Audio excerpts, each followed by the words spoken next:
My friend Chris is having a bit of a problem pitching his Duomid, so he's put an international emergency call out to Tony Hobbs, the Duomid fixer. So you can see what the problem is here. He's got this funny business going on here, and of course he's worrying, he's thinking, oh no, this isn't working. So first of all, let's have a look here. So first of all, this line here is too tight. So so loosen that line off there. This is a doctor's opinion, yes. Loosen. So loosen your bowels over there, loosen your ass. Right, a bit more, loosen it a bit more. Because you've got to remember it's a rectangle, it's a four-sided shelter, we can tighten that up afterwards. Okay, now then, this line here at the wrong angle, so you want to have it coming, you know, you want it coming... stitching line. This way, not that way, so shifty over, but not too tight, so take it in a little bit, so go closer, yeah, try that. Okay, it doesn't matter about that it's loose for the minute, put your peg all the way in. Go on, that's it, give it a good shove in. Okay, now just tighten it up a little bit, but not much. That's plenty. Stop. Loosen it off a little. Right, come around the front. Right, and just tighten that one up. This one? Yeah, tighten it up. Right. Okay, come around the back. Right, actually, just go back over to that corner over there a moment. Okay, hang on a minute. Loosen this one off here as well. This middle one. Yeah. It's a four-sided shelter. Oops. It's a four-sided shelter, remember. It's a four-sided shelter, not a eight-sided shelter. And get the corners exact first, then the mid-hem points. Paul, Messner, if you'd have asked me, you might have kept this one rather than selling it. This one here, just bring it just so it's in a slight more angle that way, and that's it. Yeah, and tighten it off a bit. get that peg in, just put your peg in a bit more so it doesn't ping out.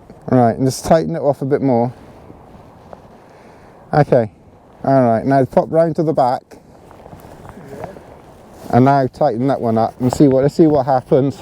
Yep, tighten it up and let's see what happens. Live on TV. There you go.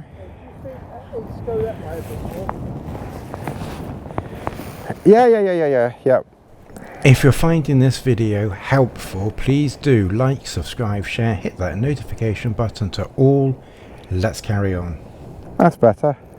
Now obviously you can jiggle with it, ever so slightly, but that's now sorted everything out a little bit. So with that one I would, because obviously the wind is coming this way, so I'd put that peg just a little bit closer down there, just to get it a bit closer to the ground.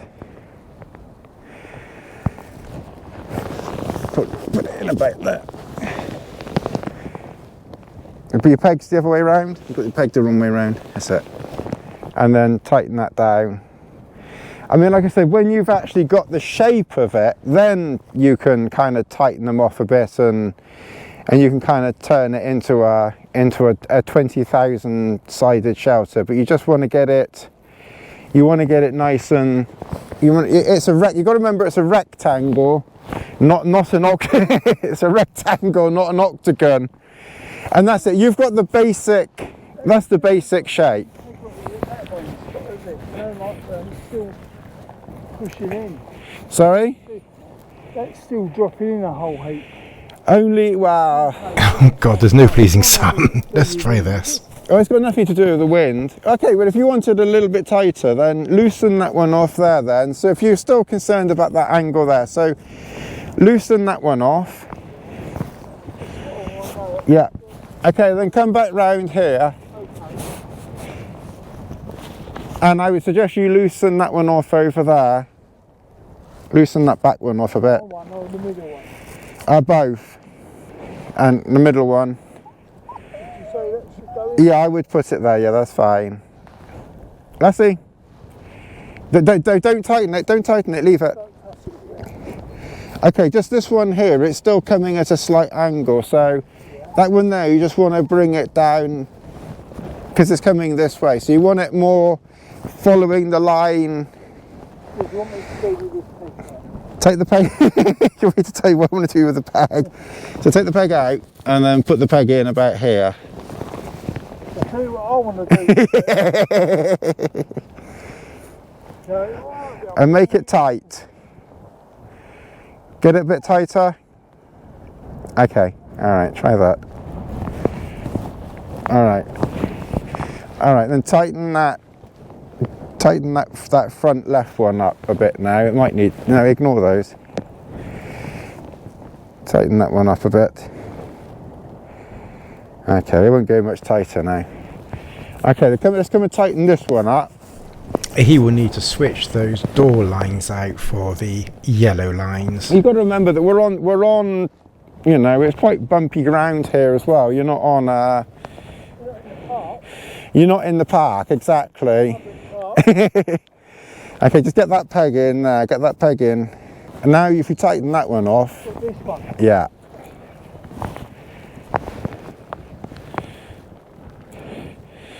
I mean, you know, that's as, you know, it's better, you know, you know, you know, it's more in line and you know, and shaped and everything. So, and then obviously then just tighten up your other peg. So basically Tony's clinic is saying that if something isn't working at the back, loosen it off at the back, pull it forward at the front, adjust pegs at the front, loosen things off, pull it forward. That's actually a really flaming good pitch, actually.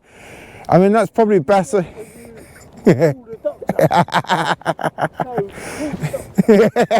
Call the doctor. Because you got the front that's a really, really good that's a really good pitch. And look, you're on a lump of ground. So like I said, you know, you're sometimes going to get a little bit of a curve somewhere or other, but then obviously you can just tighten off, you know, the midpoints as they are, as is fit. You know, get them closer to the ground, you know, closer to the tent if you want them closer to ground. If you want air, use your long lines. Also, just make sure your central pole is vertical. You don't really need, I think Paul probably put all these on, did he? But yeah, so did Paul have all those on, did he? Yeah, I mean, I put on my own ones on the bottom. Right. Yeah. So what, the one's a little bit longer. Right. Okay. So you don't really need to have all of those. I would just use 2 or 3 of the maximum. Or maybe even use some of that 2mm Lawson. Yeah. You know, because that. Yeah, because you don't need to have the extra thick. You need to have the thicker yellow ones on the bottom. On the body of it. But on the body just up here, you could get away with 2mm on these. Thanks, Tony. And you know, you probably don't need to. Or also, if you get some carabiners, yeah. Okay, if you get, say, because I mean, Paul's obviously got 1, 2, 3, 4, 5 yellow things. You don't need all 5. So really, it kind of depends where the wind is coming from. But you don't need to peg. I mean, Ron's obviously put them there, but I really don't think you need to be pegging it out for its entire life. The bungee cord would have come. So so the bungee cord would be there when Ron sends it out. Then the bungee cord is included, and then he will then include about 30 or 40 meters or 30 meters or whatever of cord. He's pretty generous with his cord. But what you could do then is if you so obviously what Paul's done here is put, so this came like this when you received it. Yeah. So what you could do is, if you keep the loop, well obviously you probably have to undo it to get the loop off, but if you get a carabiner, say 3 of those small carabiners, I've got some and they're quite strong. Yeah. They're quite strong, those carabiners. if you put the carabiner on the cord or the bungee, whichever, On the cord. and then have your cord here, attach it to the bungee with the carabiner, then it's super quick that way. It's really quick. And then if the wind changes or you want to mess around with which one, you only need three or four maximum, then you could just clip one there, clip one there, clip one over there, and then that's it. It's super quick. And then obviously put a loop on your other end there, just a regular loop like you got down there. Just an overhand knot. It's a basic loop knot thing, and then just pull them down here or something. I always suggest 2 feet of guy lines for the bottom line locks, then you can shorten them where needed. And of course, don't forget, you won't have 2 feet at the end because you've got loops at one end, and then of course a bit you have to pull for the line lock itself. The cord from the bungee, 5 feet. And good, you've got slightly longer lines on there, then you can be adaptable with how you are. Again, I think from what you were saying, Paul had very short lines on these. I would put longer lines on them, and you've still got it pitched close to the ground even with longer lines. It just gives you a little bit more flexibility with what you're doing. Summarising, so if I'm having that kink in it, Yep. the thing is loosen off at the back, tighten at the front, then Yes. and that's how you do it. Yes. Yeah, so if you've got the kink at the back, loosen off at the back, tighten at the front, because what's happening is you've got the wrong angle here, so then you're just pulling, you're pulling it forward, you're pulling it this way. And obviously the other thing as well, because you can lengthen your pole, you don't want it any shorter than this. This is clearly as low and as short as you're going to get it. Because if you go any lower than this, it's going to, then it'll be coming in on your head.